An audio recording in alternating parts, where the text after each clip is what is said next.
いざ尋常に勝負いざ慎重に勝負 Go! 4、3、2、1 Let's splash! Good day, ladies and gentlemen, I am Briareos Kerensky and welcome to the review of Senran Kagura Peach Beach Splash. This review covers the game up to version 1.05. I'm telling this right away because this latest patch added a new multiplayer mode, a new stage, more single-player missions, and some much-needed interface refinements, so there might be even more content in future updates. The game hasn't changed much, at all in fact, from its inception, however. As usual, I will not include any paid DLC. Senran Kagura is no stranger to spin-offs, and instead of engaging in fisticuffs wearing flamboyant ninja outfits, the girls here decided to settle their differences with water guns and loosely tied bikinis. Well, decided is a bit of a stretch, as the girls from Hanzo Gakuen, Gessenjo Gakkan, Omura Gurentai and the Bijoshi Gakuen found themselves trapped on a tropical island to take part in the PB1 Grand Prix, broadcasted live worldwide via YouTube. よし、カメラが来たらチャンス到来だね。私、頑張っちゃうよ。 Why the girls have been brought to this island is revealed in the story mode, that at first only features 4 campaigns, one for each group of girls. Completing them opens up a 5th campaign introducing the Mikagura sisters from Estival Versus, and after that there is the obligatory final boss fight. いいね。こういう祭りみたいな雰囲気。ワクワクしてくるぜ。 The handful of girls from New Wave don't take part in the main narrative, but have their own short story. They can be played in multiplayer from the start, while the Mikagura sisters, along with few short stories, are unlocked as the main story mode goes on. イカルがため息なんかついてどうしたんだ？ The initial 4 campaigns all try, and in fact succeed, to give some characters depth to the various girls. It's nothing that will be remembered as incredibly well written or original, but it's nice to see that not everything is reduced to lowbrow jokes. The story itself ends with a proper over-the-top finale, and to me, that's how Senran Kagura should be, light-hearted and over-the-top. The setting surely is, more so than any of the previous games, so over-the-top story and boss encounters are a perfect fit. なんだあれは。なんか卑猥なものを感じるわ。これはペロペロマシーン。恐るべき両辱マシーンよ。この場にいるすべてのものを恥ずかしめるまで止まらないの。Peach Beach Splash is a third-person shooter, a sharp contrast to the usual beat-em-up style of previous games, so it features a completely new system. Girls are equipped with one main ranged weapon, a short-range attack, 9 cards that replace ninja arts from previous games, a jetpack, and 4 bottles of water. These bottles are shared between the main gun and the jetpack, and can be reloaded by holding down the appropriate button. It's possible to reload while moving, but this will slow girls down.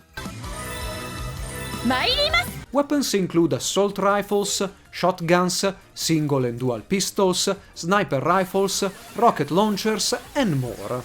There is only one weapon per class, which is progressively made stronger by spending experience points like essentially everything else in the game. Each weapon comes with a different water jetpack able to either hover or high jump. みんなでいっぱい一緒に遊んで仲良くなろうってことなんだよ。 Cards are divided in pets and skills. Pet cards take the form of mascots found in Senran Kagura games, like Kafuru's dolphin, Ibari's rabbit, or Haruka's robot, while skill cards are usually linked to a character's special attack. All girls have the same movement and jump rate, reload speed, and can equip any of the tools the game offers. The only real difference is their looks, but even those can be changed drastically thanks to the ever-present dressing room. This is unlike any of the previous Senran Kagura games, with the exclusion of Dekamori of course, as all girls always had their own weapons, combos and skills, reducing characters in Peach Beach Splash as simple carriers for your favorite weapon and cards. This is felt sharply in multiplayer, where everyone gravitates toward hard-hitting weapons like sniper rifles and rocket launchers, and offensive cards with immediate direct attacks. Character, weapon and card levels make or break multiplayer games, and my suggestion before diving into PvP is to get your favorite girl up to at least level 5, max out your favorite weapon, and equip only the rarest of cards. The standard multiplayer mode is 5 vs 5, match types are chosen randomly between Deathmatch, King of the Hill and Kune Kune Tournament.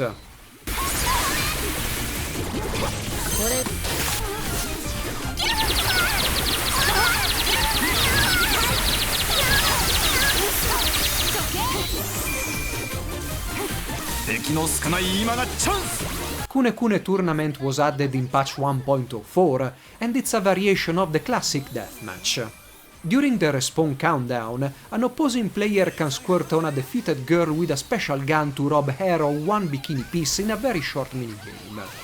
Kune Kune Tournament doesn't count kills, but how many of these minigames a team scores.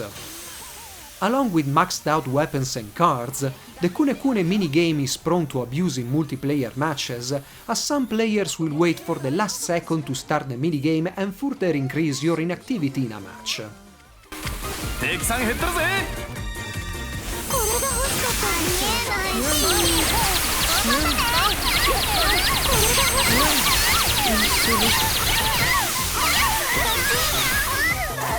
Of the three modes, King of the Hill is my favorite, because it reduces equipment gap a bit, and even if your team loses, you can still get a few points for being an MVP, as this mode counts how many points you've racked up by capturing enemy positions. It's possible to create customized matches with smaller or uneven teams, as well as partake in a rather short-lived PvE mode, but good luck in finding enough players for those.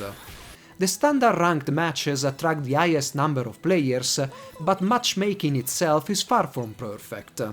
There is very little effort in balancing teams, and a group of first-timers could end up facing veterans with much better equipment, resulting in a hugely frustrating match. While funding a match doesn't take long, sometimes it's hard to find 10 players for it, and a lot of time is spent watching the game adding and dropping players. There is no voice or text chat, everything is done via emoticons, and aside from the basic set, even those have to be purchased with in-game currency. Once a match starts, however, connection is perfect, and I've never experienced lag. Once you get decently powerful cards, matches become more enjoyable, but I truly wish the game would offer separate lobbies for different game modes. Winning a multiplayer match, and in fact clearing any single player mission, will give you a booster pack with 10 cards inside. Duplicate cards are converted in experience points, with the rarer cards worth more points. Experience points are a shared pool that you can assign to any character, weapon or card. In turn, these are again shared by everyone. Booster pack quality, which in turn dictates your chances to find rare cards, depends on your performance in multiplayer or difficulty setting in single player, and building a strong deck is a rather long way, often based on pure luck. All cards have 5 variants, one for each rating, so another suggestion is to never upgrade cards unless it's a 5-star, as even maxed out cards of lower quality will have a hard time matching a base ultra rare card. The best way to stock up on cards is to play the single-player 5 vs 5 tournament that not only rewards with a good number of booster packs in itself, but also gives enough money to buy extra packs at the in-game shop. Gold coins, used to purchase one random card you don't have, are awarded by clearing a single-player tournament or the last mission of either story campaigns and individual stories. In single player only, the game gives enough money to purchase every single unique item from the shop, leaving plenty of money to buy extra booster packs for some quick experience points. Single player is a completely different beast than multiplayer, and here essentially any kind of weapon and card will be able to carry you through it without many problems, even at the highest difficulty setting. Story mode campaigns always end with a boss encounter, and yes, out of 5 boss encounters, 4 are completely original, spicing up things for what is, in fact, a rather boring main single-player mode. All campaigns start off against mob enemies, then against a single named character, then there is always one mission where you have to extinguish things on fire, to finish with 5-on-5 matches. The boss encounters for Ebijo and Hanzo girls are particularly funny, and again are properly over the top as they should be. あんたは最後まで迷惑かけるんだから。りょうなちゃん怒られちゃった。もっと怒って怒って。All main campaigns are 10 missions long and take about an hour to complete, less if you skip the story parts. Individual stories, called Paradise episodes, are half of that, with story segments at the beginning and the end only. PBS now on stage. Peach Beach Splash does have some structural shortcomings. It's hard to understand if someone's on your team or not, even in multiplayer. In single player, girls wear whatever you dress them up with, and mirror matches aren't rare. In these instances, both girls are identical, with only one tiny red arrow on top of an enemy's head, something very easy to miss and that's anyway out of view at close range. In multiplayer it's hard to find 2 girls dressed in the same way, but teams don't have their own color, and it's hard to understand whether friendlies or enemies are firing on you.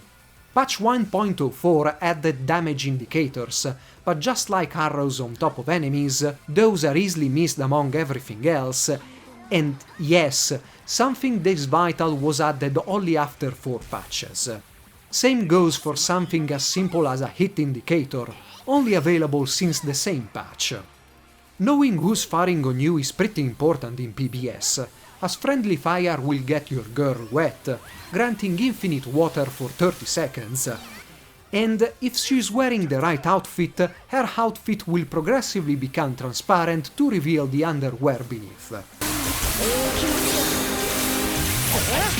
Stages are large, and most of the times too complex for their own good.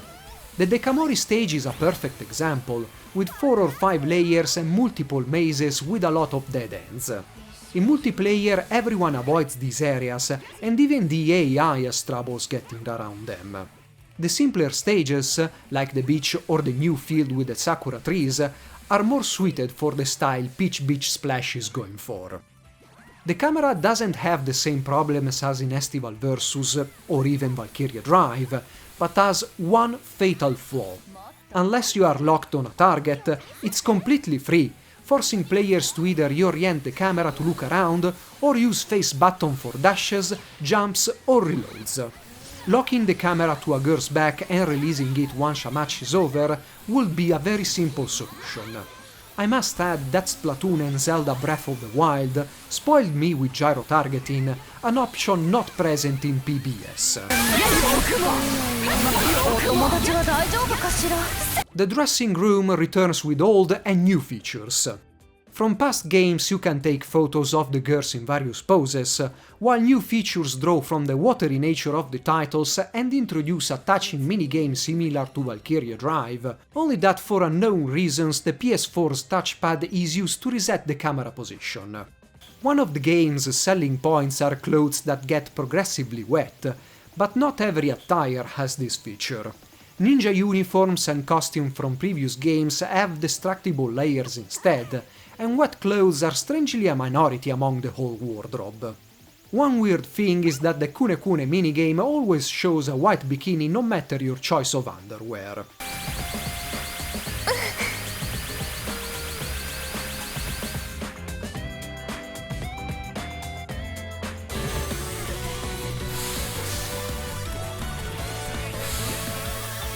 Senran Kagura Peach Beach Splash is fun and perfectly playable despite its shortcomings. It's far from being the best squad-based third-person shooter out there, or even the best Senran Kagura game, but it's a much more refined experience than Estival Versus, and it's the first time the series ventures in this territory. However, old habits die hard, and developers still rely on patches to get some basic features in. After a few days from its release, the game was already at its second 1GB patch, and version 1.05 was released a day after patch 1.04, a clear indication that something has to be done about QA. And this is what worries me the most. Pitch Beach Splash could signify that Takaki, Tamsoft and Marvelous are trying their best to get the series back on track, but they shouldn't absolutely rush things. Personal worries aside, Pitch Beach Splash is enjoyable, if a bit, well, dry experience.